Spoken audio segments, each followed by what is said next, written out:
University. My responsibility was project leader or the senior project engineer. We began to work on the design of a microchip that, when it was completed, was 0.75 millimeters in diameter, 7 millimeters long. It was the size of 1/4 of a grain of rice. Again, I want to say that I was not a Christian and there were no Christians there. They said they wanted this to have a power source and be able to emit a signal. And they told us they wanted us to use lithium as a battery source. Lithium's used in watch batteries, it's used in heart pacemaker batteries, it's used in a lot of places. I designed into this microchip a little charging circuit that would charge that battery. This sounds like a lot of technical things coming together, but if you'll bear with me 1 minute, you'll see what God has laid out about this microchip. When we discovered that we needed to be able to charge that battery, I needed a temperature change, a change in temperature, to cause current to flow through that little charging circuit that would charge the battery. So we began to investigate and find out where in the body does the temperature change the most rapidly. We spent over $1 million in taxpayer money, and when the results came back, there was a lot of information. We divided it up amongst 3 teams and then came back together with that information. It was determined that there were 2 places in the body that were ideal for the microchip. One was just below the hairline on the forehead. Every mother checks their child's temperature right here. So we could have paid the mothers $1 million and saved. I never saw a mother check their child's temperature on their ankle. Always right here. The other place was the hand, the right hand preferred, because most people are right-handed. This didn't bother me, and it didn't bother anybody else on the team. The hand seemed a good place. Nobody wanted it here. And so the design work, everything was completed. The microchip was done. You're seeing it now on some of the Discovery Channel presentations. There are people who have received it already. It is real. It's not something that's coming way down the road. They gave me a Bible.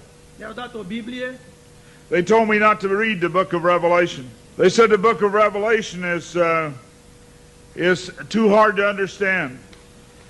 So I waited, and I didn't read the book of Revelation for quite some time. Then one day I came to Revelation 13, verse 16. And he caused us all, both small and great, rich and poor, free and bond, to receive a mark in their right hand or in their forehead. I didn't like what I saw. I went back and looked up the word mark. I went to the Strong's Concordance, and I found that John had used 3 words for the word mark. Charagma, charicature, and charax. That was from the Greek.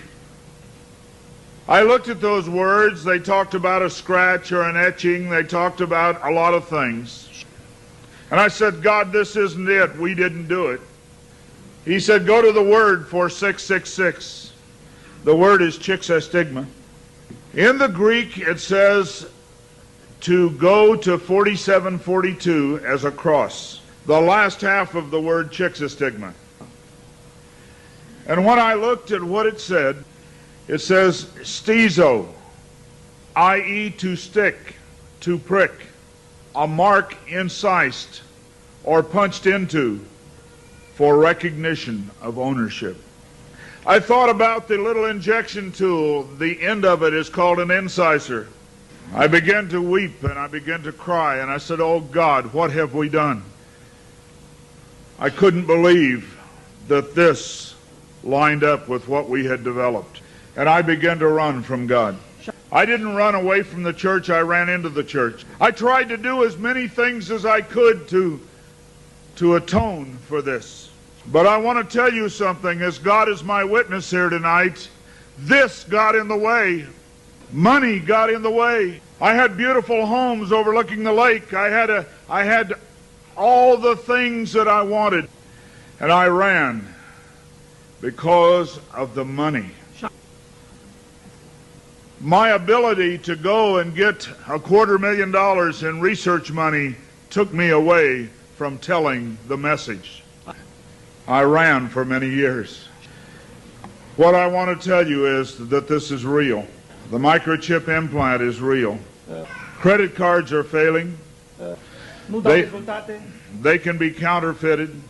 The new smart card can be counterfeited.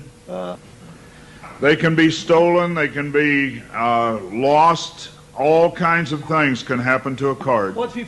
But you cannot lose your hand. Very quickly they're going to move to this being in the hand. And I tell you, as a Christian, you cannot take this. No matter what anybody says, God's Word says you cannot take it. No matter what they try to talk you into, God's Word says don't take it. In Revelation 14, verse 9, and the third angel followed them, saying with a loud voice, if any man worship the beast in his image, and receive his mark in his forehead or in his hand, the same shall drink of the wine of the wrath of God, which is poured out without mixture into the cup of his indignation, and he shall be tormented with fire and brimstone in the presence of the holy angels and in the presence of the Lamb.